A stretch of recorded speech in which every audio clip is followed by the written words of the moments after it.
the recording. Wonderful, welcome from all over the world. So my name is Shekufe Zanji. I'm the Global Technical Lead with the Early Childhood Development Action Network. We're really excited to bring you together for this webinar today, exploring how we elevate children in the climate change agenda.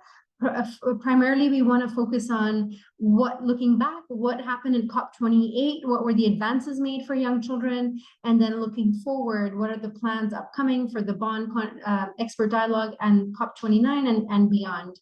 So welcome everyone, we're really excited. We have an excellent panel lined up, but before we get to that, just a reminder, we're going to go pretty fast. It's going to be an information heavy webinar.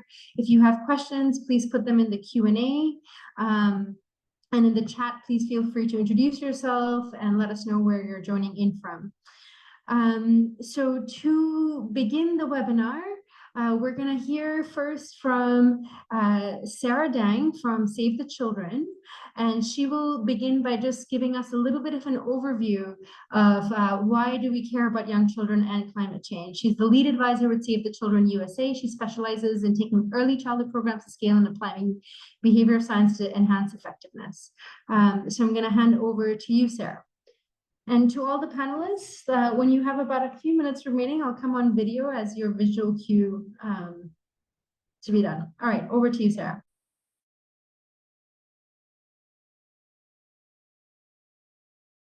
Thank you, Shekufe. Hello, everybody. It's a pleasure to be here. I've been asked to set the stage for our discussion today on climate change and how it affects young children. So before we talk about how climate change affects young children, let's just start with just what we know about climate change and young children and children overall. We know that 1 billion children live in countries at extreme risk of climate change, and that compared to those born in 1960, children born in 2020 will experience 2 times as many wildfires, 2.6 times as many drought events, 6.8 times more heat waves across their lifetimes. So a few years ago, we worked with ARNEC, UNICEF, and we worked on a scoping study called Most Vulnerable to Most Valuable in order to better understand this, how climate change was affecting the different areas of the nurturing care framework, which we know are the essential components that young children need in order to reach their developmental potential. And we found that climate change was affecting every area. So in terms of their health, nutrition, safety and security, early learning, responsive caregiving, and gender equality, which is an additional area that we looked at, that all areas that were essential for young children's development were affected. And we know that climate change is it's a very complex challenge. And so we needed to find a simpler way of being able to understand the relationship between climate change and early childhood development and be able to better address it. And we narrowed it down to 3 broad areas just to be able to have just a simple way of organizing this relationship.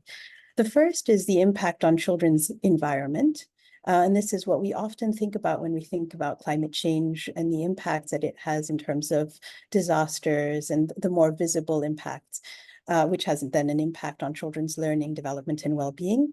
The second pathway is in terms of their relationships with their caregivers, who we know would be undergoing tremendous stress and loss of livelihoods and just be highly affected, which would then affect their relationships.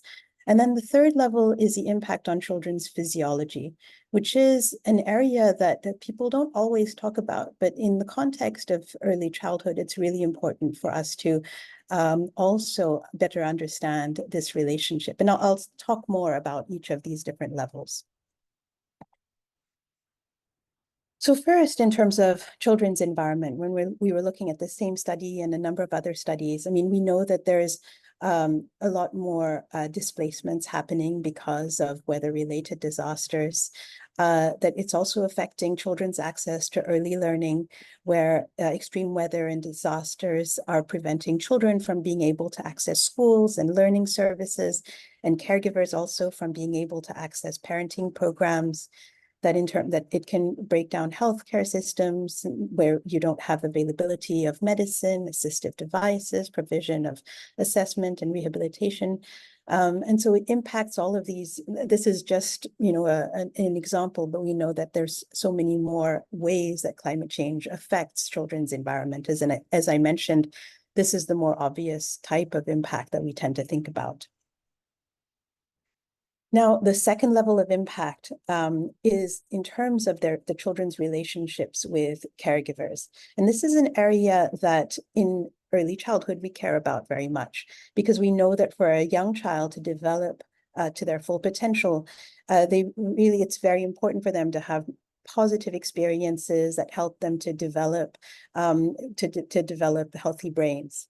But what happens is that when they are undergoing severe stress, they experience adversity, and they have more negative experiences than positive experiences, that this actually can damage their brains.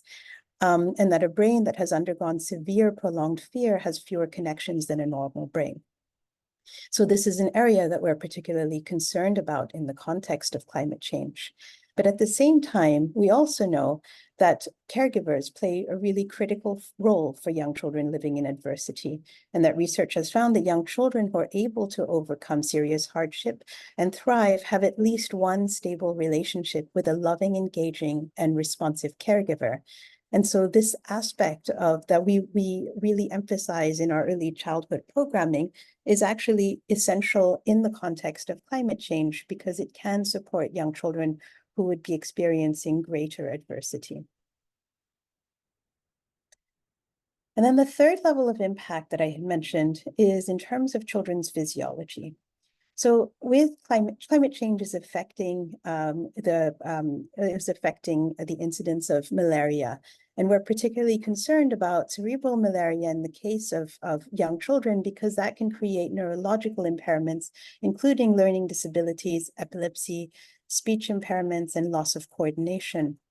And so this has then an impact in terms of their learning and development, and requires us to be able to really provide services that are more inclusive in supporting children. We also, with high levels of air pollution, have also been associated with preterm delivery and lower birth weights. These are children also who require more support in order to reach their developmental potential.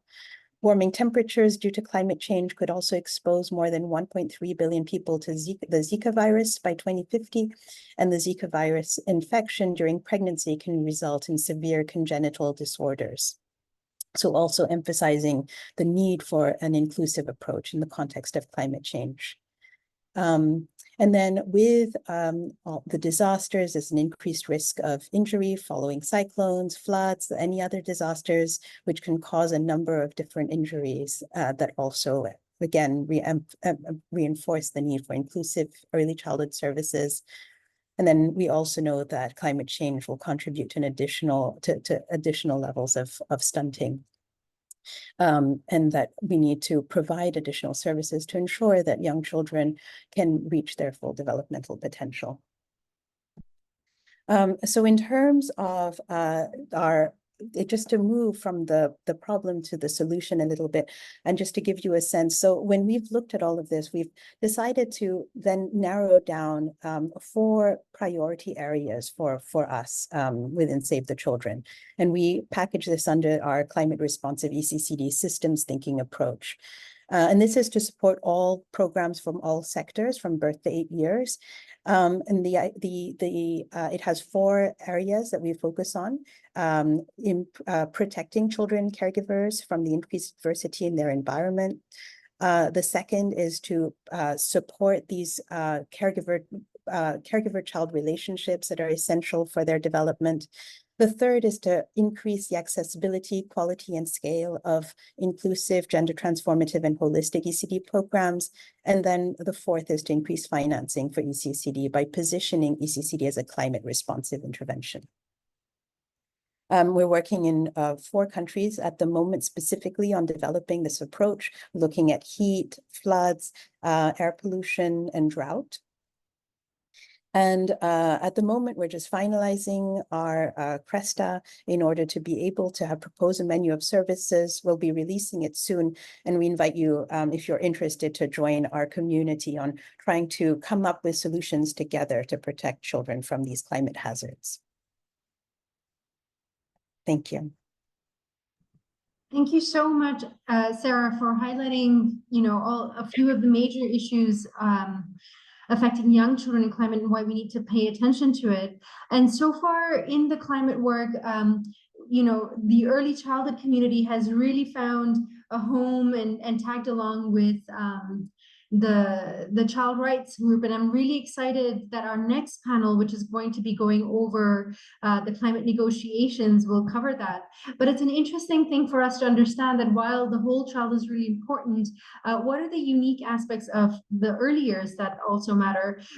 So presenting on the next panel to review what were the lessons learned from the climate negotiations that happened in COP28, we have 2 speakers. One is JP Amaral. He's the head of nature at Alana.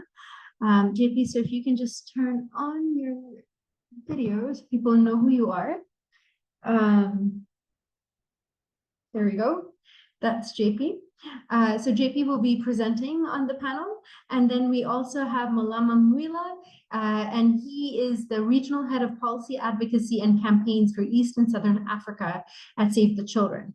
Now, before we hear from either of them, we're excited to watch a small short film, just a couple minutes long, produced by Alana and UNICEF that was presented at COP28 with children's voices from around the world on their vision for climate change and what global leaders can do to support them. So let's take us back to what happened at COP28. Over to you, JP.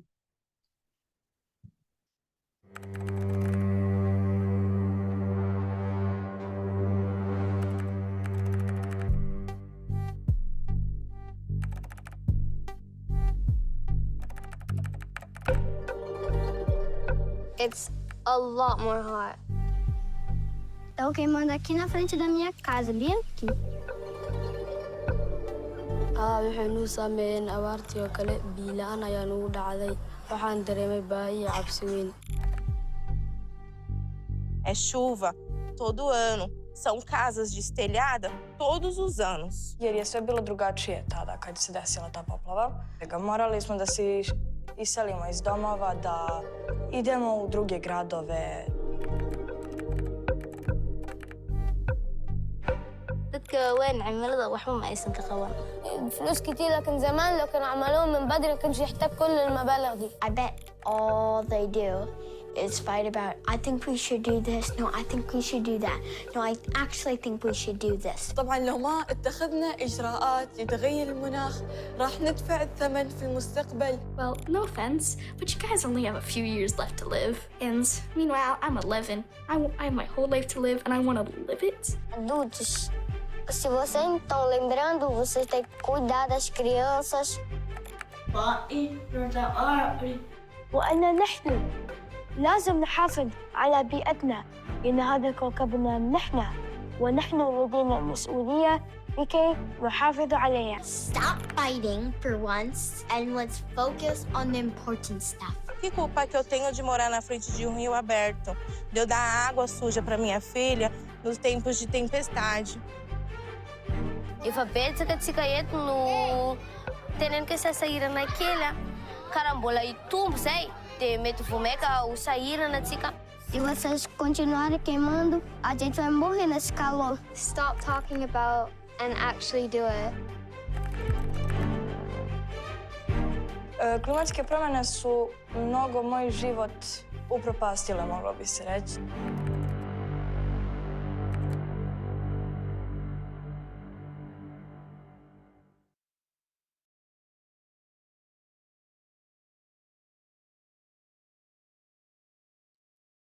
Amazing. Malama, over to you. Thank you very much, Sanjay. It's a pleasure to be here to share our experience. I'm just wondering, Zonji, are you going to share the slides from your end? No, Or please go ahead, should I share Malala. from my end?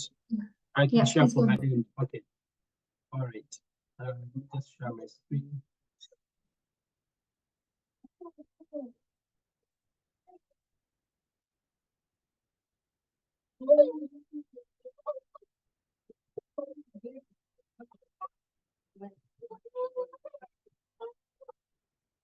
Just give me a heads up when you can see my screen, please. Someone? All good, Malama. It's good now? Yes, all good. Awesome. Thank you very much. So I'm going to take a few minutes of your time to just share some highlights of what were the key outcomes from COP28 for those who might not be aware, and a reminder for those perhaps who might have been engaged in the process.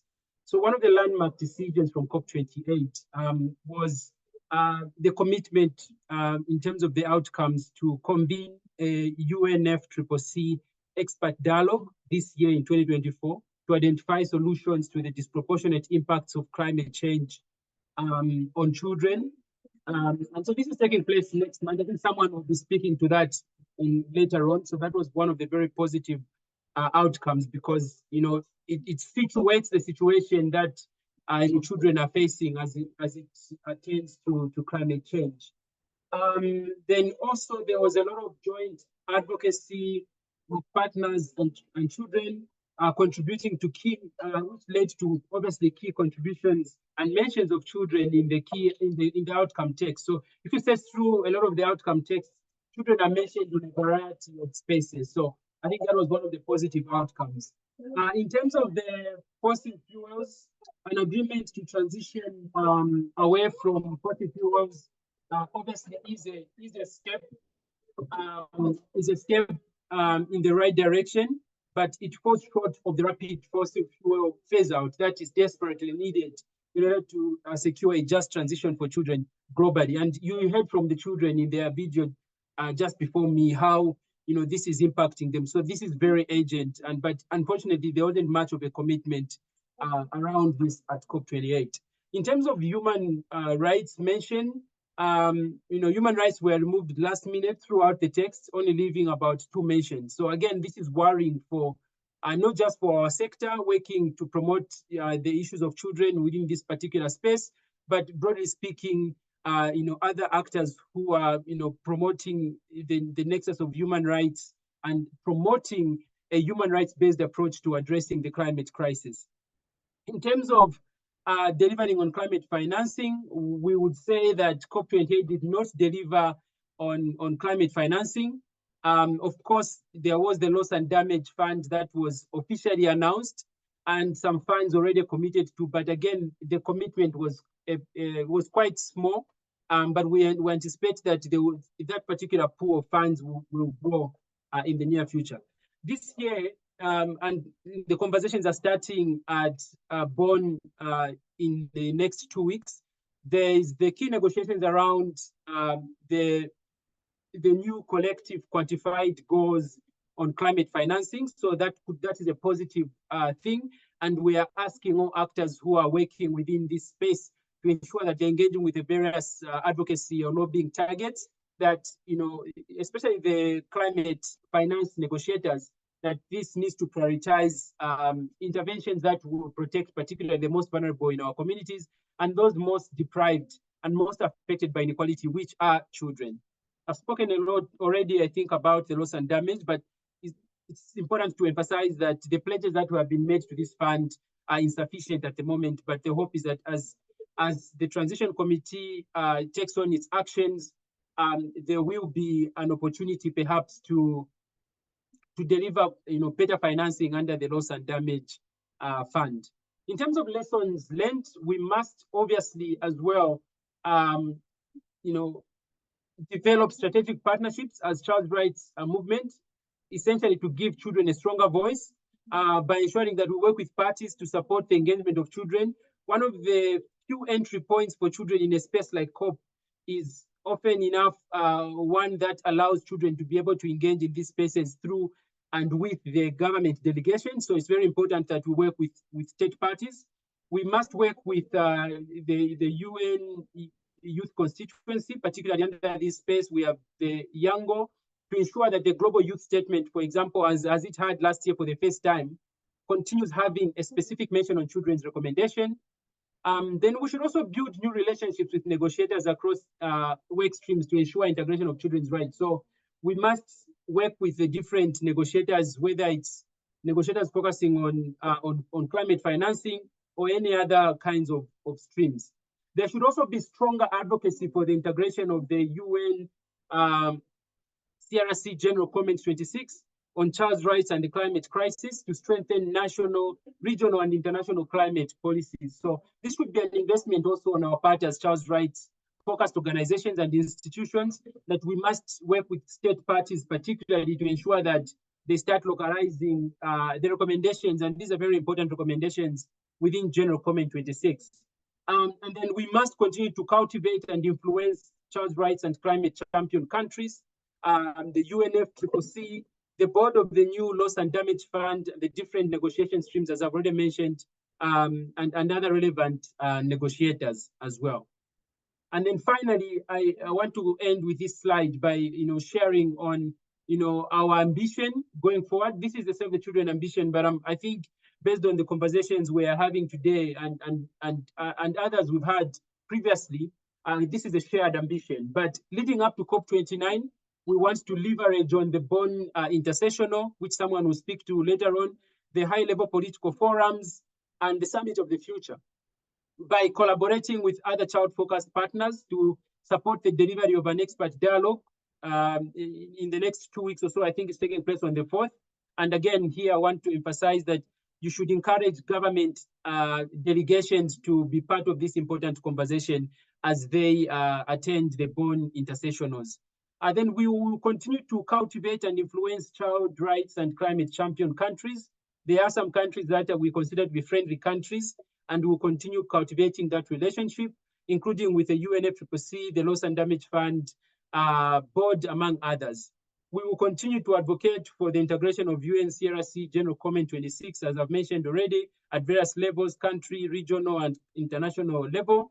And then, of course, finally, influence national global health, education, humanitarian sectors, and institutions to integrate a focus on children's rights in their climate work, and to be allies in our quest to ensure child-responsive climate financing and adaptation. So these are the key takeaways from COP28.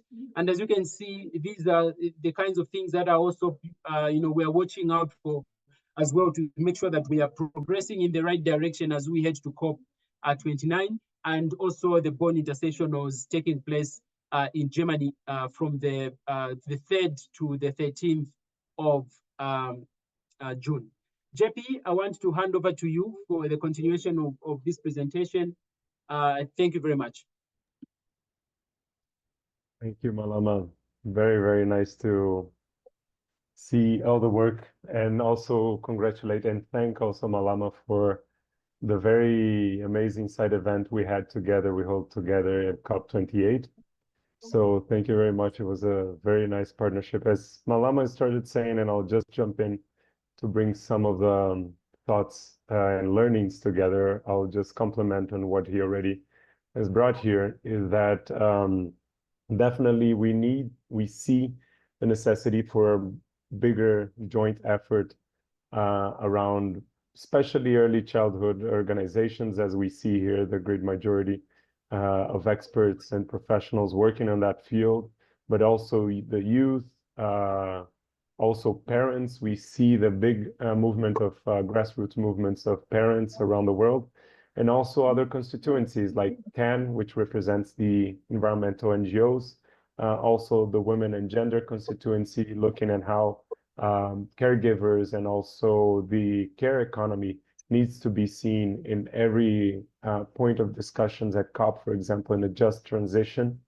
And even bingo, if you look at the business and the economic impacts that we already see of investments in early childhood as a way to invest in our economy as well. So I'm JP Amaral. I'm head of nature at Alana Institute, which is a Brazilian-based global organization. And I'll just give some insights on what we've seen to complement what Malama brought in regards to COP and to children's rights specifically.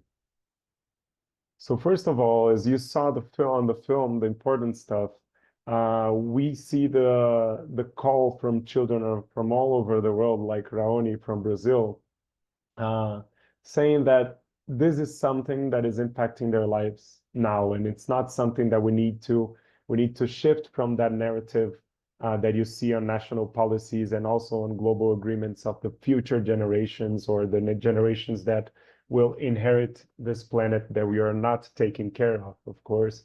But actually they're the present generations that are being already more vulnerabilized, more impacted by the climate impacts. So that's something to keep in mind. So a first insight that we had and a learning from last COP is that we need to put children in the center of discussions and bring children's voices. And this can be done. It's not that the UN spaces are hostile for children, that we cannot bring their voices, as we did with this film together with UNICEF.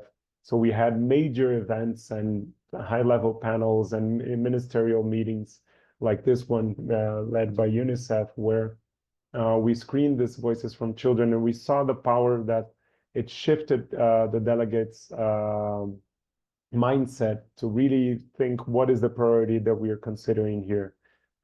Is it our personal or private, national or domestic needs, or is it a global sense or feeling that we need to really bring a better future and present for those children? So the first learning is that we need to find new ways of putting children's voices on the center of discussions. A second insight is that we need to build a greater community and movement, as Malama started and talked about the joint advocacy work that was done with many coalitions and groups around the negotiation rooms. And we need to expand that outside the rooms, outside the venue, the COP venue, and work for that. And that's what we started doing at COP28 with the campaign COP for Children. So we did, for example, in the picture on the right, big manifestation or demonstration inside the COP venue. We had global leaders around the world taking pictures with that flag. And what that says basically is that we need to build a legacy, that there will be a COP where we end up saying, well, this was the COP for Children as a legacy, meaning this was the COP that had children's best interests and rights considered, and children were massively heard and included in the negotiation rooms and in the discussions. And we are looking at them when we're taking these decisions. So we really think that COP for Children and other campaigns and movements really need to be taken more as a complementation to all the negotiation and advocacy work that we've been already doing. So when I see the chat here with all these professionals and experts all around the world on early childhood, please do join the movement and this and other campaigns that we can work together, because it's a powerful way to really communicate and build the momentum that we need for, and then for my last slide, to build on this mainstreaming of children's rights and best interest and address their vulnerability towards climate change in the present and not for the future. So we will talk more about the experiences that we'll have in the expert dialogue, but also to mention, complementing to what Malama said, we also had an important decision on the COP presidency youth champion, which was institutionalized in the UNFCCC processes, and considers that this person or this leader needs to facilitate also children's needs and their rights within the COP discussion. So that was a big shift also, and also including the discussions on education and also on intergenerational equity that was within the global goal and adaptation. But anyhow, what I wanted to finish saying is that we really need to mainstream this children's rights and best interest all over this negotiation items, all over the UNFCCC processes in overall. And we believe this can be done by the 6 main points. First, children's participation and leadership. We do have constituency like Yungo that represents also children, but we need more representation. We need more participation and ways, different ways to listen to them and include them in all policies, including the NDCs. That's a big work that UNICEF has been doing on mapping which of the NDCs has been including children as well. Second of all, training, generation of knowledge and communication. We need accessible information and communication for children. We need them to be prepared to all this, not only to the UNFCCC processes, but also to what we are dealing with. What is the loss and damage? What is the global stake? What do they need to think and discuss in the national or local level in that sense? So we need content. And we need also preparation of this generation. We need the child-friendly COP venue, right? It's quite hostile for those who have been there. It's quite hostile, not only for the children, but for the caregivers who have, for example, the toddlers when we discuss in early childhood. And they cannot, many times they cannot participate, and the negotiation rooms are not even going at COP because of that. We also need to look at implementation in child-sensitive climate action measures, like we just mentioned, the lack of language on the loss and damage fund, and also more resources directed to early childhood and children in overall. Measures in response to children impacted by inequality and discrimination. We really think that we need to look this, as we saw in the video and some of the speeches, of how inequality increases the impacts and the crisis of, that we face into climate change. And also, of course, we need a constant monitoring and reporting of what has been doing by the country, how are they responding to that? So we do consider, like an example of what has been doing with gender, that 2 days ago, they had an information session to prepare of everything that is going to be discussed on gender and taken into discussions and negotiations with the issue of gender for Bonn. The same should be done with children, as the example of the Gender Action Plan. So thank you very much. Last message is that we really hope to build this movement towards COP30, and we really are happy to welcome you all in Brazil into 25, and hope that we have as a legacy the first COP for children there, or even before, who knows. Thank you. Incredible. Thank you so much, JP and Malama. A lot for us to share. Yes, everybody, we will be sharing the recording and all the materials. A reminder to please put in your questions in the Q&A. And now to address the big elephant in the room, it's around climate financing. I'm really happy to introduce you to Joe Waters. He's the co-founder and CEO of Capita. It's an independent, nonpartisan think tank with a global focus. Capita works to build a future in which children and families can realize their full potential in a just, peaceful, prosperous society and a healthier, cleaner, and safer planet. Capita, in fact, just published an important report on child and family smart climate finance. So we're excited to hear about that. But also Joe and his team facilitated a couple of important panels on climate finance, especially having the early childhood, the young children's agenda learn from the gender agenda. And so we're looking forward to insights of what we, and what his team has discovered from that. So over to you, Joe. Great. Thanks so much, everyone. And it's great to be with you. I hope you can hear me okay and see the slides okay as well. Yeah. Great. Super. Well, first of all, thank you for that kind introduction and an overview of Capita's work. I think it's important to say at the outset that Capita really was at COP in Dubai in a very different way than I think Alana was, for example. So we did not participate in the Blue Zone. We were there as guests of the Abu Dhabi Early Childhood Authority, collaborating with them on a range of events. And, the COP is, in addition to a site of negotiations, it's also a massive sort of climate ideas festival and trade fair. And that was really generative for us in terms of the conversations that we were able to have, in particular around this developing emerging concept of child and family smart climate finance.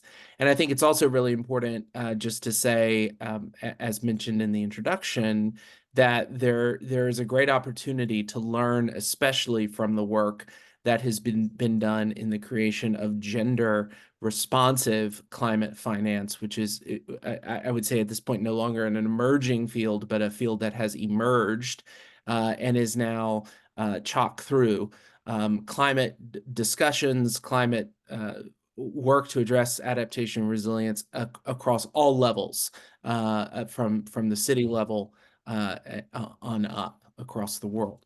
So we, as mentioned, we published a paper just last week on child and family smart climate finance. To say here at the outset, I think you all know this, prioritizing our youngest children and their support networks is really a high priority for us. Our work, in addition to putting young children at the heart of climate action, is very focused on exploring how the great cultural, planetary, and social transformations of our day affect our youngest children and their communities. And that not only includes the impacts of climate change, but the impacts of parental loneliness and social disconnection and so forth. So our work is really focused on a breadth of transformations, climate being one of them. We also take the approach that climate change, climate disruption is the context in which we are all living.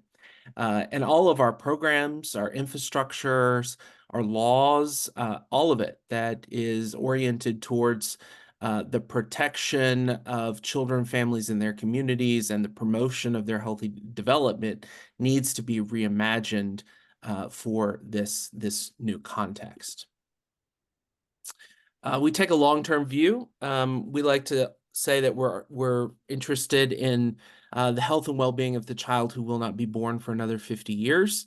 And it's really, I think, particularly in this work, there's a great deal of urgency, obviously, around the climate crisis, but it's also critical that we take a long-term view, particularly when you're thinking about work happening in cities, the infrastructure that will need to be built in our fastest growing cities. 65% of the infrastructure that will be needed in our fastest growing cities in the world is yet to be built, but it will be built in the next 80 years within the lifetime of a young child today. And that's a tremendous opportunity to build climate adaptive and child-friendly infrastructure.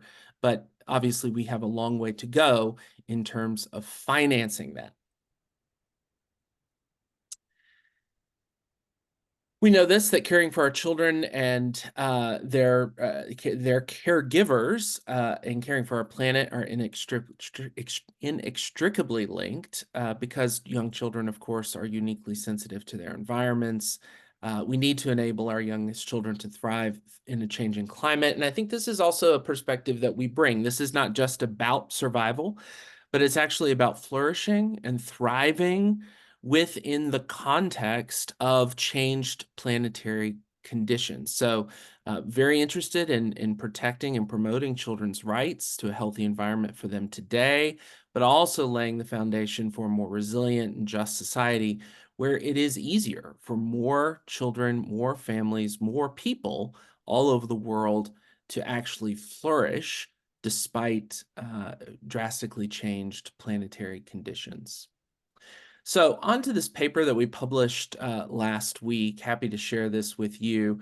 Available, of course, at our website, capita.org. So this is our thesis. Climate change has a profound impact on the health and well-being of children, making them one of the most affected groups across societies. Any sort of just and inclusive climate finance needs to consider the disproportionate harms and vulnerabilities faced by young children. And there's a particular opportunity we feel around adaptation and resilience financing. Why? It's cost effective. Investments in young children's health, education, well-being, of course, you all know this, are among the most cost effective ways to achieve long-term sustainable development. Investing in children promotes economic prosperity, benefits societies as a whole because it enables children to mature in safe and stable communities and in the context of clean, built, and natural environments. And it helps children to develop their resilience by promoting responsive caregiving and healthy early childhood development. Responsive care rests on trust, security, and stability within families and communities, all very much at risk as a result of climate disruption.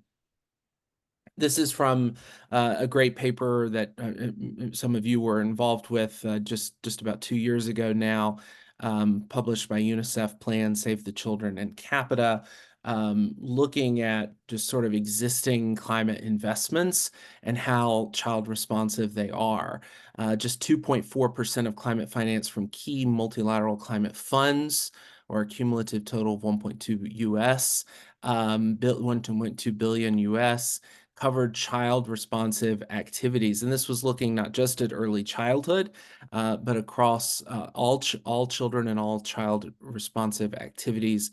Only 0.5% of global climate finance is allocated to child and family sensitive adaptation, and even a smaller percentage to child-centered disaster risk reduction. All of this, of course, in the context and amidst the reality of the fact that young children under the age of 5 bear 90% of the global disease burden of climate disruption.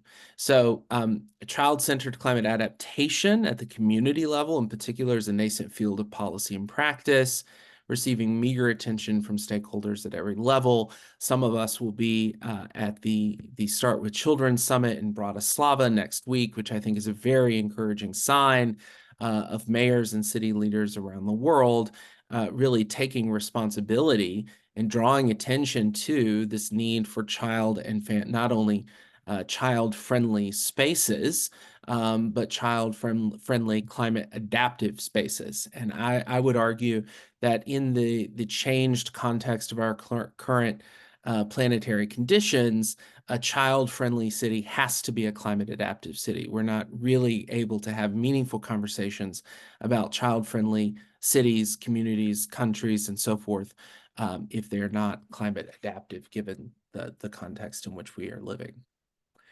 So we identified a couple of opportunities. You see those here. The child and family sensitive climate infrastructure itself, and in parallel to that, strengthening our child and family serving infrastructure within, to meet the challenges of the climate era more broadly.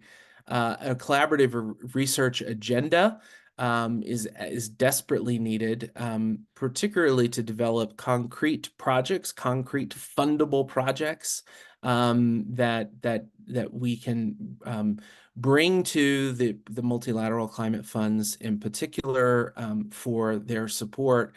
And then we need to integrate existing frameworks like the Nurture and Care framework into high-level climate planning and investment decisions on adaptation and resilience. And again, here, I think one of the things that we learned, particularly in some of the sessions that we had in Dubai in December, is just the lessons learned from the gender responsive space. As JP indicated, the folks who are working on gender responsive finance, the adaptation fund, for example, now has a gender action plan. We want to move to a world not only where we're talking about a COP for children, but that COP for children, for example, is embracing a child and family smart climate adaptation, climate action plan for the adaptation fund, right? So these are the types of things that this paper that we published last week is really gesturing towards, building off the conversations that we were having on this at Dubai in December. The projects, of course, are out there. Natural play spaces here in Brazil, really beautiful setting. The work that's happened in Tirana under the leadership of the mayor there in Albania. This is, obviously these are infrastructure projects. These are big infrastructure projects at the heart of the city. They have to be climate adaptive. They have to be child friendly. Any child-friendly projects also need to be climate adaptive, yet the finance does not exist for those. So I'll leave it there. Thank you so much, everyone, for your time, and look forward to your feedback. You can obviously get in touch with us and read the paper at capita.org. Thank you. Thanks so much, Joe. Colleagues, again, a reminder to please kindly put in your questions in the chat so that once we get to the panelists Q&A, we can ask. And to the panelists, I'm hoping that you will be able to ask questions to each other based on, because everyone's presenting all these different perspectives. So please keep that in mind. Once we hear from everyone, I will invite the panelists to ask questions to each other and have some reflections based on everything that everyone's hearing. All right, I'm really excited about the next panel because for the first time we had an education hub in the COP, at a COP. And so this is really exciting to hear from our colleagues from both GPE and UNESCO. So from GPE, we have Sarah Beardmore. She heads the Global Partnership for Education Strategic Partnerships and Capabilities team, where she develops multi-stakeholder initiatives to address cross-sectoral challenges which impede children's well-being and educational outcome. And she currently leads GPE's work to support climate-smart education systems, including technical assistance. Along with her on the panel will be Won Jung Byun. She's a team leader on the Greening Education Partnership team in the section of Education for Sustainable Development at UNESCO headquarters. She works as UNESCO's focal point on climate change education and the Secretariat of the Greening Education Partnership. So we're really excited to hear from both of them about what are the entry points for climate and young children, especially through the education sector. So with that, Sarah, I'm going to screen share for you, correct? So Sarah, if you want to begin while I quickly do that. Thanks so much, Shagufta. Yeah. Great. Well, listen, it is so awesome to be here and to hear about all of the efforts across the child rights movement. I think the more that we can connect the dots between what each of us is working with and the movements of young people we're working with, the more we'll be able to influence the COP agenda. So really, really excited to be here. One of the things I wanted to start with is the idea that actually education is a really interesting sector to work through for children because it's really the edge of the wedge. There's a school really at the, in every community around the world. They're at the front lines of the climate emergency. And I think through education systems, we actually have an incredible opportunity to meet children's needs when it comes to the climate risks that they're facing. So one of the things that we've been working with is to make sure that there is a strong commitment to education systems within the climate agenda. And the idea is that by getting political commitment to education within the climate agenda, we can actually try to build in a pipeline of investments. So we're working with UNESCO and also under the leadership of the UK. We have supported the development of a political declaration on the common agenda for education and climate change. First commitment is for countries to integrate education into their national adaptation plans to ensure that education systems are really recognized as a critical entry point for adaptive capacity at the country level. The second area was to recognize the role that education sector strategies can play in terms of the mitigation agenda, both helping education systems achieve net zero emissions, but also making sure that they are fundamentally a part of the nationally determined contribution strategies that countries are developing. And as we look to COP 2 years from now, where countries are expected to update their NDCs to stay within the 1.5 degree commitment, we have an opportunity to put education into those strategies and really ensure that they are fundamentally recognized as a part of climate strategy. But most importantly, we need to see investments because there is a long history of commitments to education that are not backed up by investments, both of education, finance, whether it's domestic or international, but also from climate funds. And so we're really keen to make sure that these commitments are backed up with the budgets that are required to implement them effectively. It was amazing, actually, in the next slide, you'll see within 2 months of inviting countries to endorse this declaration, we already had like 40 signatories. On the next slide, you'll see the list of countries that had endorsed the declaration. And I think as we move forward, it'll be helpful to see both among those countries, who are the champions for this agenda that can continue to make the case for the role that education can play in the climate agenda. And I think since then, we've even had more signatories, and what we'd hope to see is to reach, at least 100 signatories so that we have a really critical mass of political support. So I think this is a great starting point for us in terms of our political advocacy agenda. We do have a long way to go, because education, while there was a huge focus on it in COP28, we had the presidency had an event on climate on the first day. And then in the Blue Zone, there was the Rewired Summit, which I'll talk about. And then Juan will talk a bit more about the Greening Education Partnership Hub. Now, both of these were unprecedented convenings on education, but they were in the in the green zone. And that made them very inclusive, because this is the public space, the non-official space where civil society and others could gain greater access. But it meant that education continued to be kind of in the margins of the negotiations. Nonetheless, Rewired was a really amazing high water moment for the education sector. Dubai Cares and a number of other partners of Rewired hosted this event. It was a one-day high-level summit focusing on rewiring lifelong learning, transformative policy and finance, leveraging technology and digital education, and then putting people and knowledge at the heart of education transformation. There were a number of exciting announcements at Rewired as well. I think of note is the Global Education Solutions Accelerator that Dubai Cares announced, which is an innovative mechanism to help countries fast track their reform agendas in education, and particularly to make them more climate responsive. I'll also talk in a moment about an announcement that GPE made with the Green Climate Fund, but I think also helpful just to note that there was a huge representation of children and youth through the Green Rising movement. There was an incredible presentation of the white paper on planet-friendly school meals, which is an incredible paper outlining how regenerative agriculture can really be shifted through, greening school nutrition programs. One of the things just to say is that the Rewired Summit was a one-day event, but what has come out of it, I think, are some really enduring opportunities for us to work together. Now, one of those is, if we move to the next slide, that GPE actually announced with the Green Climate Fund and Save the Children a new initiative. And I think it responds in some ways very directly to Capita's great recommendations around climate finance. We are bringing an initiative at the moment to provide a proof of concept that climate finance can and should be investing in the education sector.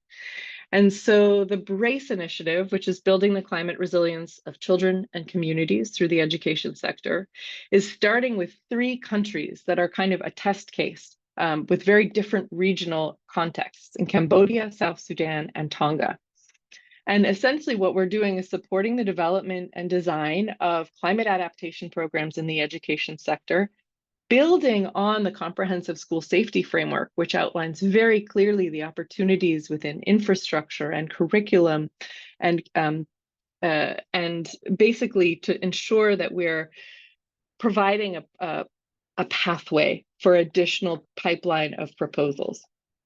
So the second component of this is not just to start with these 3 countries, but actually to support a line of countries behind these first 3 pathfinding countries to develop climate finance proposals. And we've developed a climate smart education initiative providing technical assistance to ministries of education across some of the most climate vulnerable countries to help them identify climate finance opportunities and design their proposals.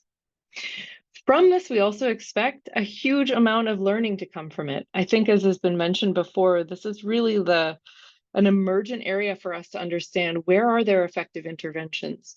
What is the menu of possible opportunities that ministries and governments have to try to improve the resilience of education systems and therefore improve the kind of lifeline that education provides to children? So we're also looking into establishing a kind of coordination and knowledge and learning mechanism to help us bring the experiences up from countries and help them share with each other about what's working so that we can build a stronger evidence base and actually kind of supercharge the opportunity to rapidly adapt climate systems for education systems for the climate, emergency that is going to be the context of our children's future. Just quickly, and this is my last slide because I know we're short on time, but just to give folks a sense of the types of technical assistance and areas that can be targeted, the 7 dimensions you see here are all areas where we're supporting with Save the Children and UNESCO and IIEP, working with ministries of education to identify their capacity gaps. We have identified 35 countries that are in this first cohort of countries that we're supporting, and hopefully in the future we'll be able to expand this to really ensure that this type of assistance is available to any country that wants it, to any Ministry of Education that is ready to adapt their education systems and improve their pedagogy and teacher training and learning environments for the climate future. I'll just stop there and turn over to Juan, because I think part of what has made this possible is the huge political support that's been mobilized through the Greening Education Partnership, which GP is proud to be a part of. And so I'll just turn it over to my co-presenter and look forward to hearing everyone's questions and comments. Thank you very much, Sarah. So I'll just pick it up from right there to continue, because of course, together with GPE, Alana, and ECDAN, and all these members here today, many of you are already members of the Greening Education Partnership that we're trying to create this global community together. So just to recap on the partnership, the journey that started on at the launch at the UN Transforming Education Summit in September 2022. Now through COP26 and 27, at COP26, there was the first ministerial on education. That was the first time that we tried to plug in education as part of the COP discussions, but as a side event, and again at COP27. And COP28 in Dubai, as Sarah just mentioned, was another next level of visibility on the important role of education on tackling climate change. So with this evolution, and also the evolution of this build-up of the Greening Education Partnership, now we are at a point where we now have 86 member states and over 1,300 organizations, including 12 UN agencies. And each of the 4 pillars of action, greening schools, greening curriculum, teacher training and education systems, capacities, and greening communities, each pillar is led by different groups of leaders. So for example, here you can see the leads, co-leads of the 4 working groups, including, for example, UNICEF and GPE leading on working group 3. So a lot of global efforts are brought together around this partnership, specifically because we now all recognize that we cannot do this job of getting learners climate ready on time with a small window of opportunity that we have without synergies, without collaboration, because no single organization, not UNESCO, not anybody, can do this job alone. So we need to work together, and to work together, this Greening Education Partnership provides a platform for collaboration. And particularly COP28 was an important moment, and I'm just sharing a couple of photos from this amazing Greening Education Hub that was created in the Green Zone. So in this hub, led by the Ministry of Education of UAE, there were opportunities to showcase around 200 sessions on different aspects of how education can support different aspects of climate change and climate action around the entire 13 days of the COP. So this is for the first time that we try to align. So for example, how education supports health agenda, how does education connect with the financing agenda?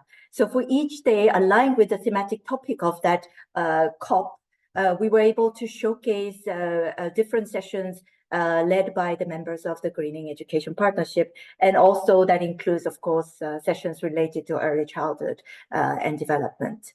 So around this COP28, as Sarah mentioned, we have the declaration, but also there were high-level sessions dialogues to promote political and reinforce the political commitments of the member states, as well as thematic sessions around these 4 pillars of action as part of the first annual meeting of the Greening Education Partnership. So the partnership will meet in person every COP, while every quarterly, every 3 months, we meet online for general updates. And while having said that, so the next steps for to move forward on this Greening Education Partnership is for us to establish the modalities to enable our collaboration across this huge network. Now the numbers are growing every day. And to do this, while we all individually do our own projects, it would be important to establish a common language on what we mean by quality climate education. What does it mean to have it in education institutions and learning environments? What does it mean to have it in curriculum, in teacher training, and in communities? So to define this basic common language, there's efforts to develop these guidances, global guidances, by each of the pillars. And then once the baseline is established, then we need to also have a common target. What do we want to achieve collectively together? And that is these targets that are set, for example, in the greening school pillar, half of the world's schools at least climate ready and green by 2030. So these kind of targets are being, will be only be able to be achieved by collective achievements of the individual members. And of course, each member's achievements through their own project will be duly acknowledged and recognized. So now we are at the point where we are ready to launch the first 2 global standards, Green School Quality Standard and Greening Curriculum Guidance, which are led by UNESCO, but other 2 pillars are led by individual leaders of the working group. So these will be launched on the 5th of June as the basis. And of course, thanks a lot to the members of ECDAN who've already provided a lot of inputs on these drafts. So it's a collective tool to reach those 2 goals set by these working groups. And finally, quickly on the outlook towards COP29 and COP30. So of course, the annual Greening Education Partnership meeting will be held, but also particularly COP29, we're discussing with the host country to develop an agenda around how the human capital agenda, they are trying to develop around 1 day of focused on human capital. And I believe that will be the day where children's agenda will be combined together.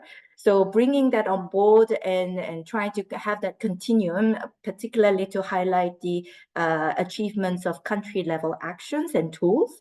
And then a COP30, after 5 years since Glasgow COP in COP26, this will be a global stocktake on greening education moment. 5 years, what have we achieved? Where do we want to go in order to reach this global target by 2030? So the ongoing discussion is happening, and of course, we will continue to have the dialogue. But thanks again for this opportunity to share the updates at this point. Thank you. Incredible. Thank you so much, Juan. What a tour we got on the education sector from both UNESCO and GP. Thank you, Sarah. Thank you, Juan. All right, and now I know we've been throwing a lot of information at you. Colleagues, I see that you're putting some really interesting questions in the chat. Please put them in the Q&A so we can track it. And now finally, to help us look ahead, I'm really excited to introduce you to our colleague from UNICEF, who's going to take us through what is happening for the Bonn expert dialogue. So Kobe, he's a public climate policy specialist at UNICEF. He's based in Brussels, and he's going to be part of UNICEF's team at the upcoming SB60. For UNICEF Belgium, he worked earlier in assuring the inclusion of child rights in climate policies and did work on multilateral environment negotiations as part of the Belgian delegation. All right, over to you, Kobe. Thanks a lot, Shiv, for that lovely introduction. I hope you can see the slides and all is working fine. Yes. Perfect. Yeah, it's been a lot. It's been a lot of very informative and lovely presentations by all colleagues. panelists. And I think just showing also again the importance of what I will be guiding you through now. Thanks again for the network, for the invitation, for having us talk you a bit through what's coming up next in just a couple of days, weeks at the SB60s in Bonn. So as introduced, I will be talking a bit about the expert dialogue taking place. It's already been shortly mentioned also by colleagues in other presentations, by Malama, among others. I was thinking to, let me see if the slides go.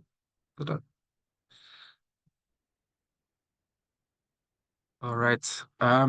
To provide you a bit more of background information also on expert dialogue and on the history behind it and how it happened, and of course because it does not come from nowhere, and the need behind. But again, I think colleagues have already tackled on this quite good and in the proper way, so I could skip that a bit.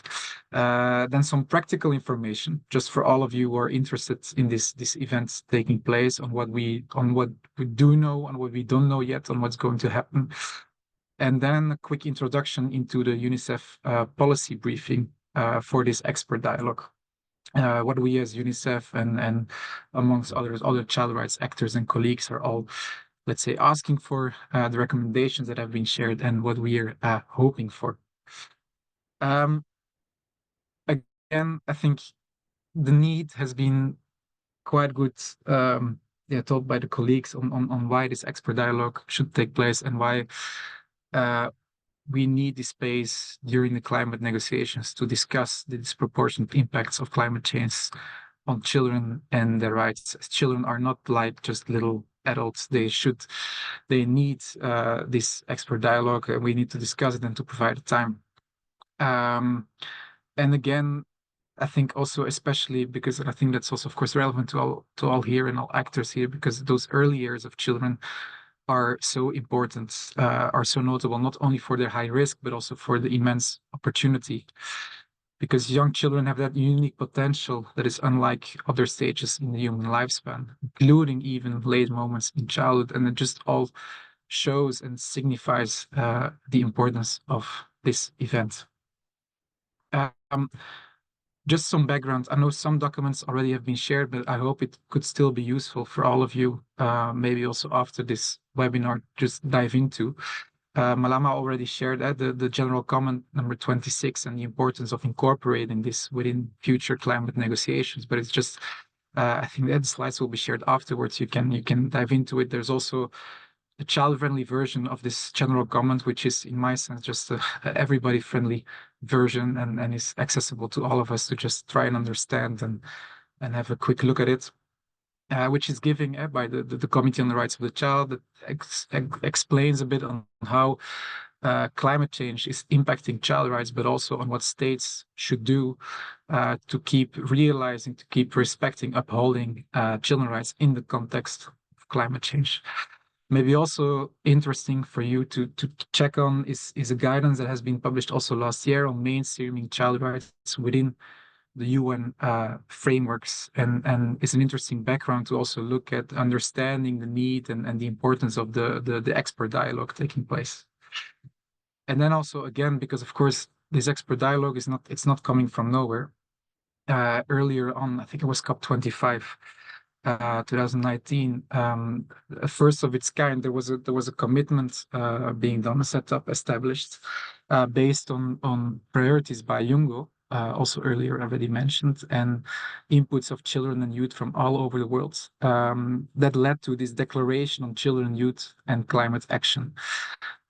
Which is a declaration, again, first of its kind, a bit that's helping us to work with governments to engage them on initiating child-sensitive climate action.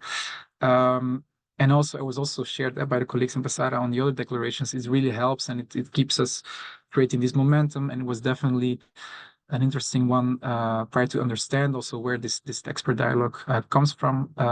Also, all of you just have a look at it, at the things that are in it, and look at the countries that already signed. And if your country where you're based might not have yet, don't hold yourself on to inform your contacts and try to push your governments to sign it.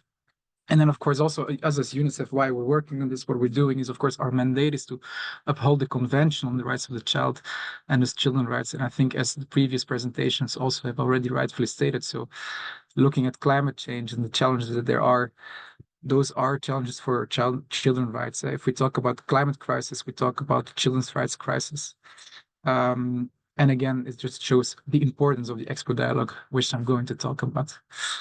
And then also some guidance just on the background. I think all of this happening today and also all the reflections of COP28 and what happened before not comes from nowhere. I think a lot of colleagues from the other organizations also aboard today and grouped together also in the CERI Coalition Children Environmental Rights Initiative have been working tremendously the past couple of years on working together with governments, informing them on the need of respecting children's rights within climate change policies. And that's all resulting in some really interesting breakthroughs the past years. Very quickly, because I mean, we already largely covered at COP28, but again, already in COP26, we had a unique breakthrough with, let's say, children being mentioned in the cover decision. The cover decision, for those who might not know, that's like a text being finalized at the end of climate negotiations in which countries agree on specific language. COP27, again, children were mentioned in that cover decision, but also recognized as agents of change. And I think that's really important. Often we talk, and that's good why also much importance on education here in this webinar, especially with young children. We only look at them as being vulnerable in the context of climate change. We only look at the vulnerability, but it's not to forget and important to stress always that the Convention on the Rights of the Child does not only look at children as vulnerable persons, but also as active citizens. And those child rights are also there to protect their participation into society, to enable it and to activate it and to force it. Also, of course, the Children and Youth Pavilion that took place, and then, of course, COP28 that already was mentioned. So there was in the global stocktake, the Expo dialogue, where I'm going to talk about a bit more. Children being a specific target group in the Loss and Damage Fund, the thematic day, and the youth champion that GP already mentioned earlier. So there we are. What I was supposed to really guide you through. So a really breakthrough in last COP28 in the global stocktake. The final text was this expert dialogue that the parties, that's important to mention, that the parties asked for. So what did they ask for? They did ask for an expert dialogue on children and climate change to discuss the disproportionate impacts of climate change on children and relevant policy solutions in this regard, engaging all relevant United Nations entities, international organizations, and non-governmental organizations in this effort. And I think also with the last phrase, and it's just so good and interesting to also brief you on this, engage you on this, and hopefully also don't hesitate to keep in touch afterwards, to see how you as actors and as networks can also keep on engaging towards this dialogue. So for that to happen, might be good to have some practical information on it.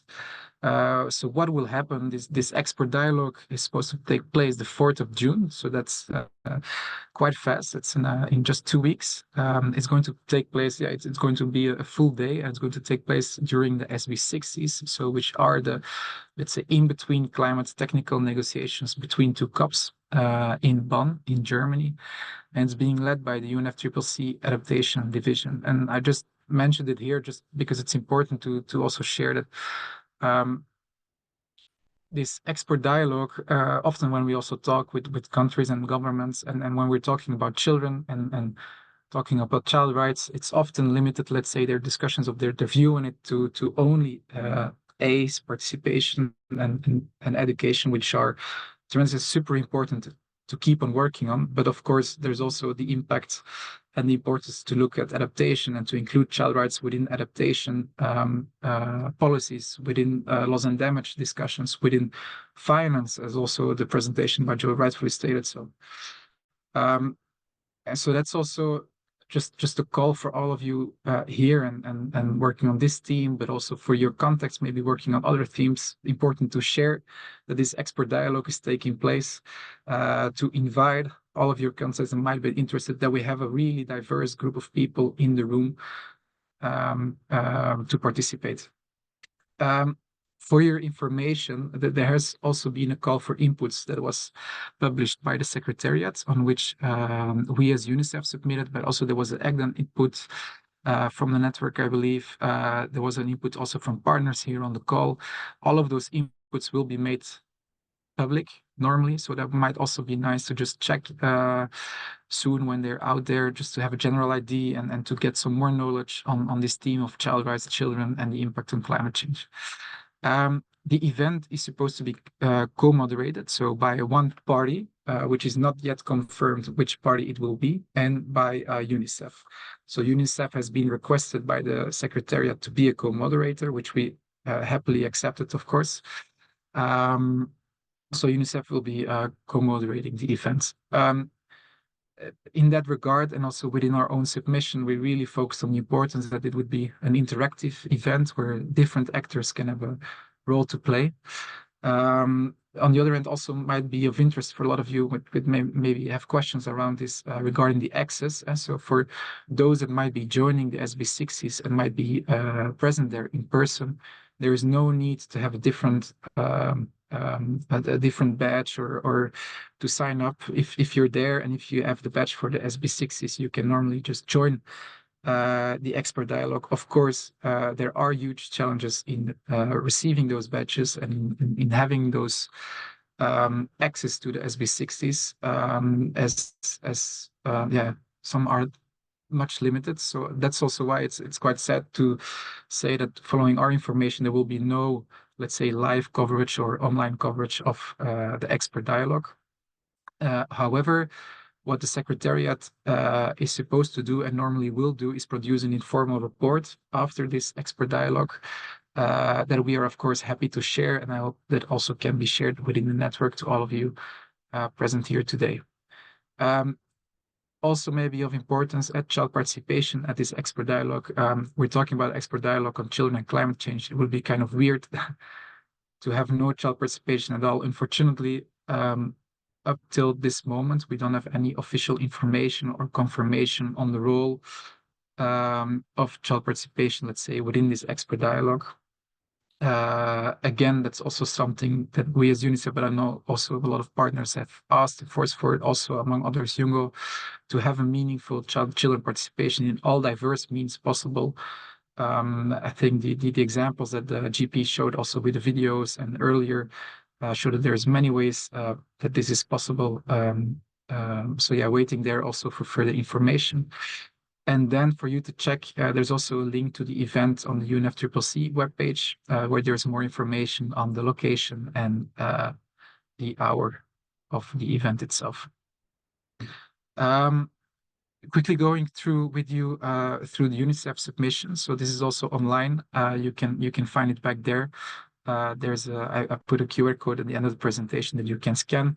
Within UNICEF submission, just to share, is again that we focused on the urgency to consider the unique and disproportionate impact of climate change on children's and the benefits again of investing in early years of children, as well as the meaningful participation.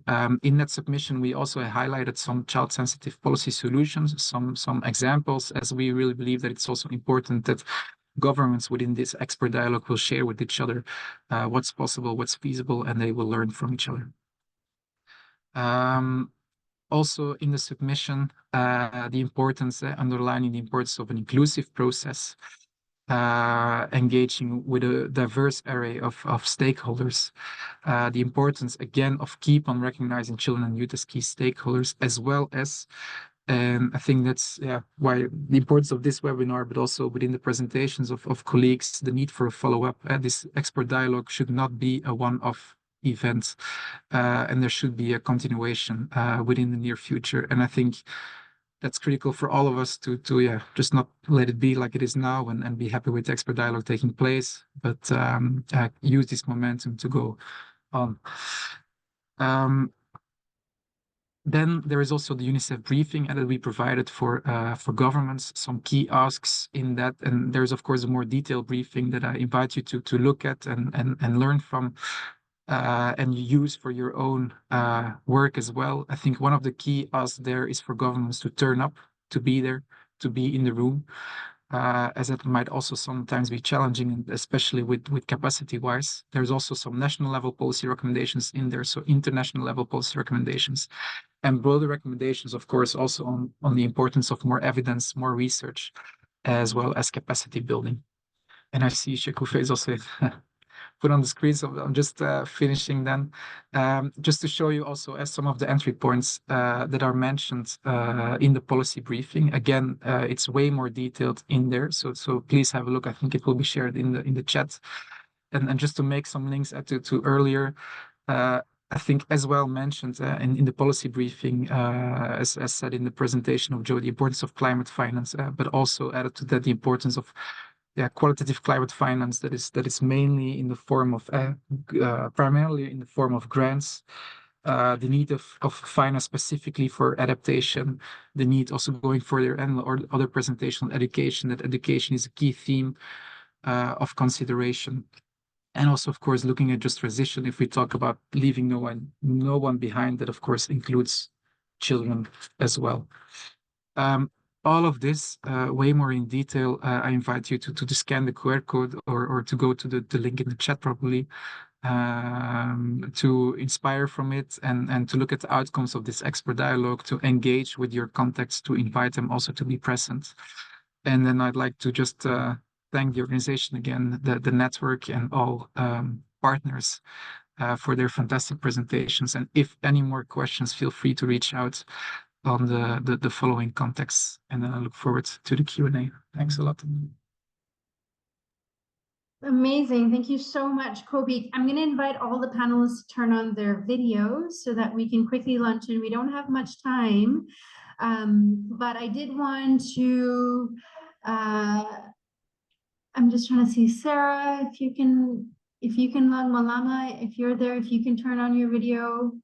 Lais, you're welcome to turn on your video as well. And we have Joe, JP.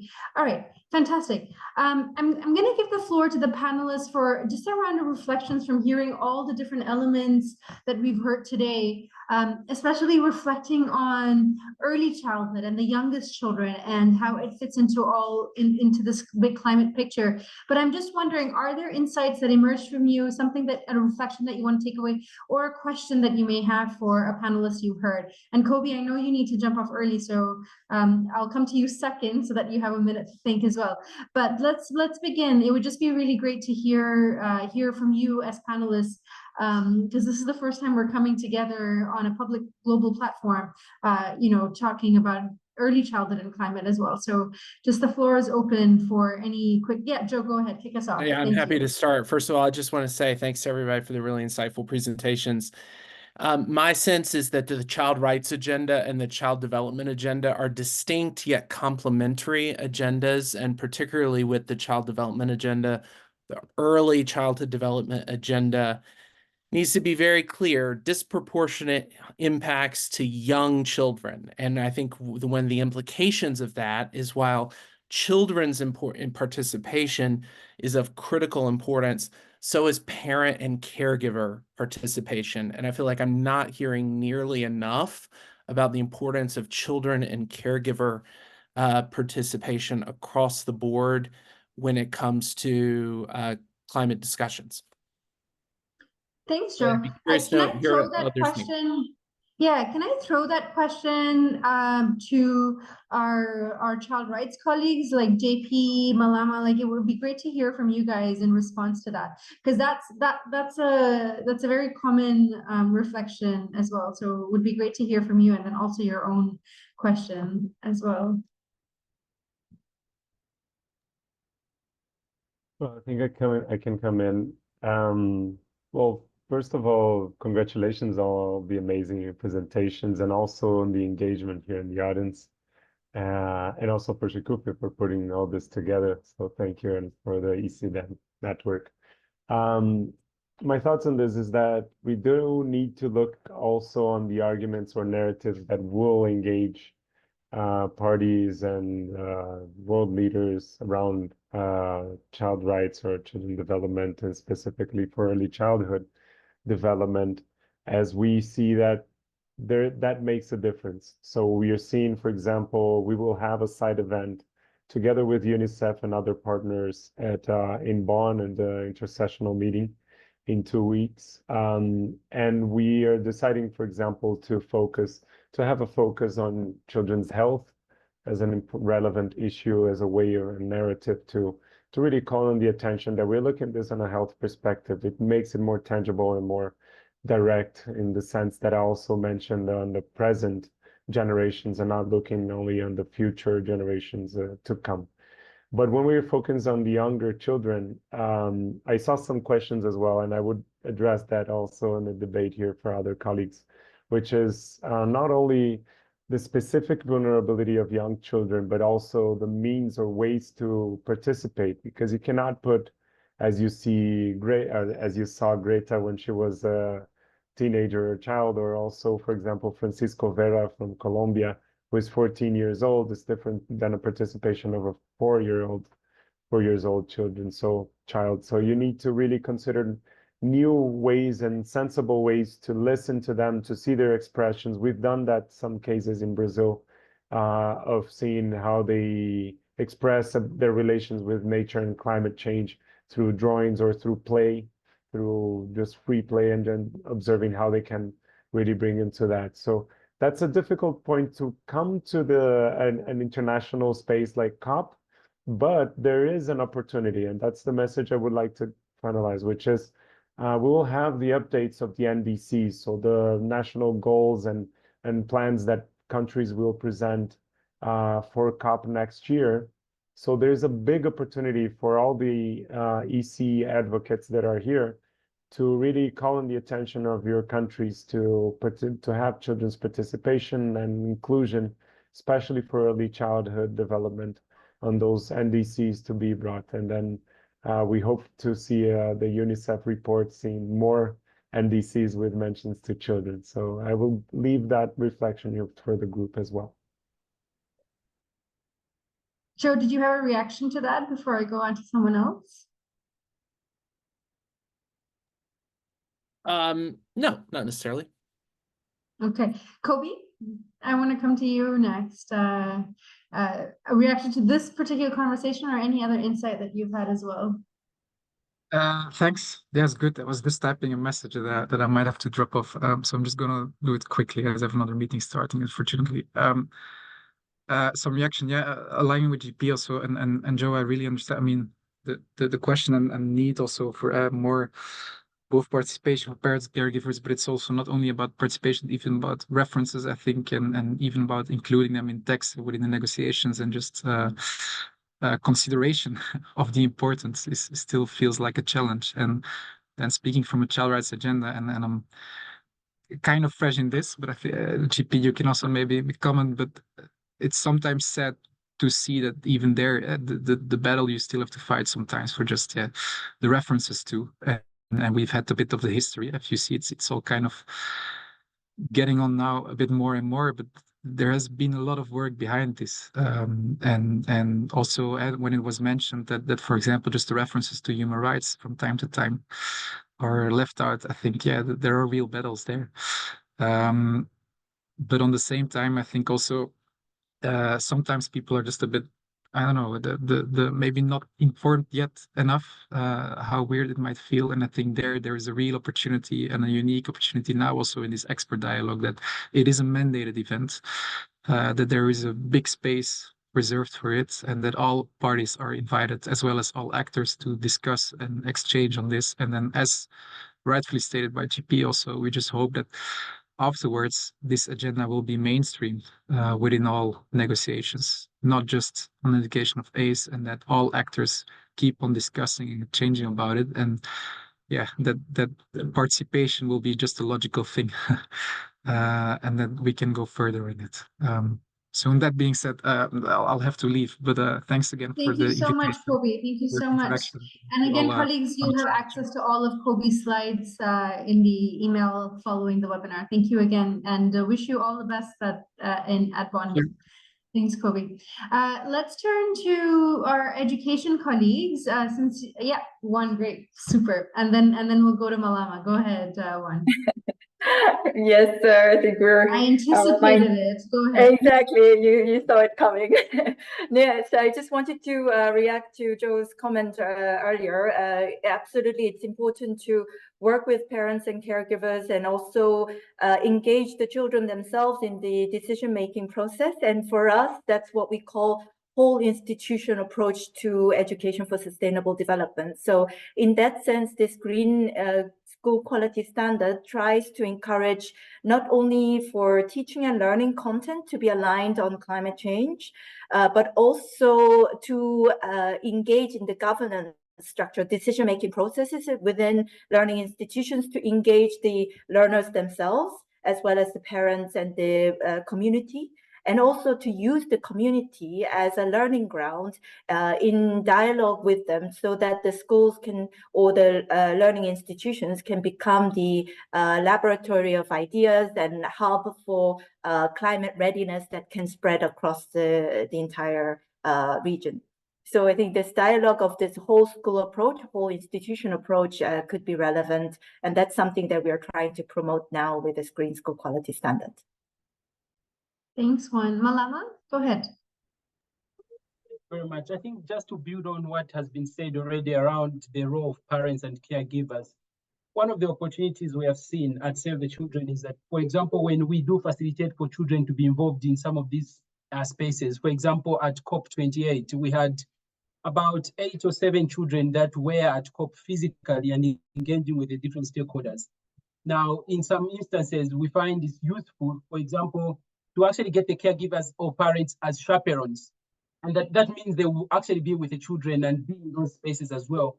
They pick up that level of interest, but that means that the conversations also continue at home in terms of supporting the children, think through what they could do as in terms of climate actions at home, but also the children challenging the parents as well to sort of say, go greener in the household. So it's easy for children to engage with their parents and caregivers in that respect when they are all involved in the same space and having similar conversation. I think there is definitely an opportunity in doing that. But it's also an intergenerational justice issue as well, because when you do encourage conversations between parents, caregivers, and the children as well, then parents are able to share their experiences around climate. So in terms of time, you see clearly when a parent says, 30 years ago when I was in this old, this was not happening, but it is happening to my child. And they can have that conversation.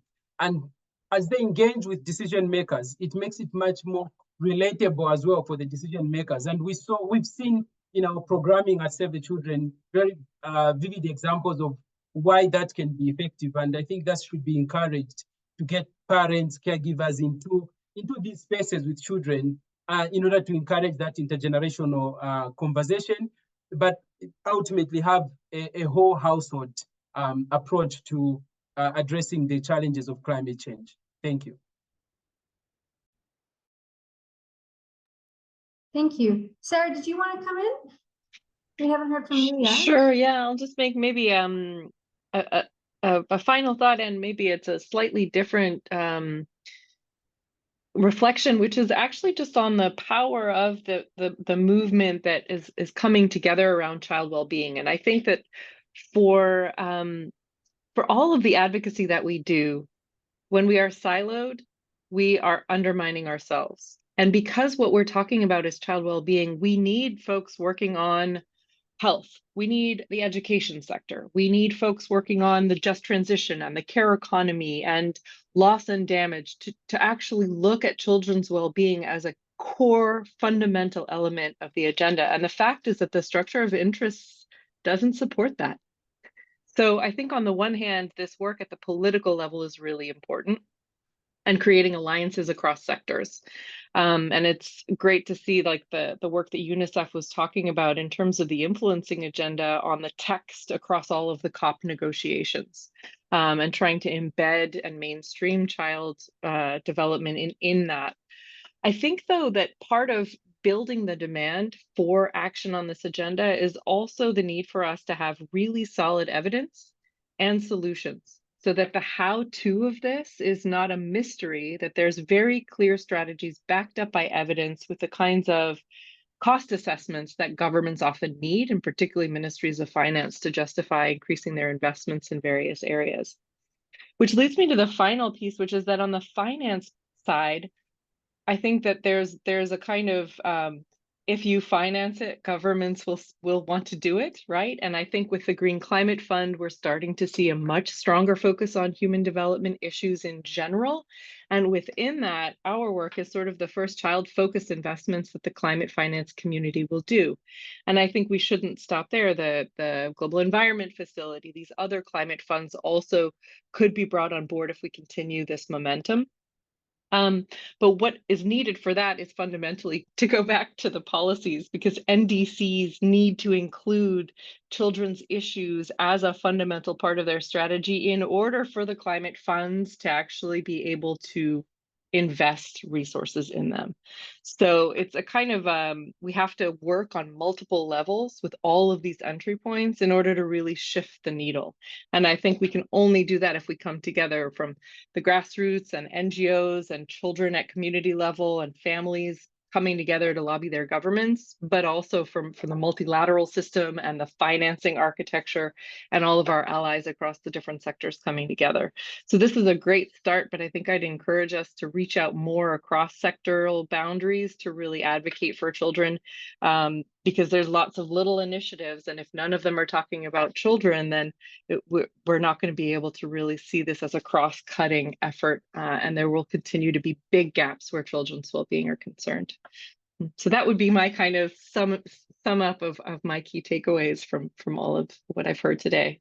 Thanks. Amazing, Sarah. I think I'm just going to put Sarah's proposition on the table for all the panelists and see any last reactions to that. I mean, do we agree? Is that the way forward? Joe, I'm really interested in you, since you've been like just put out a paper on climate finance. I mean, is that the pathway forward?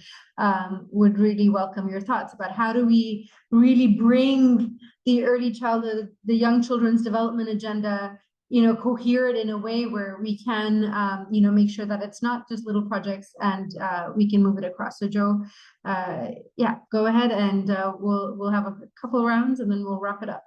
Thanks, Yeah, Joe. I mean, obviously, I think it needs to be included in NDCs. I think two additional things I would add is, and there's a question in the Q&A about national early childhood climate policies. So in the United States, we created with the Aspen Institute, the U.S. Early Years Climate Action Plan. So that's one model. We're publicly launching next month the South Africa Early Years Climate Alliance.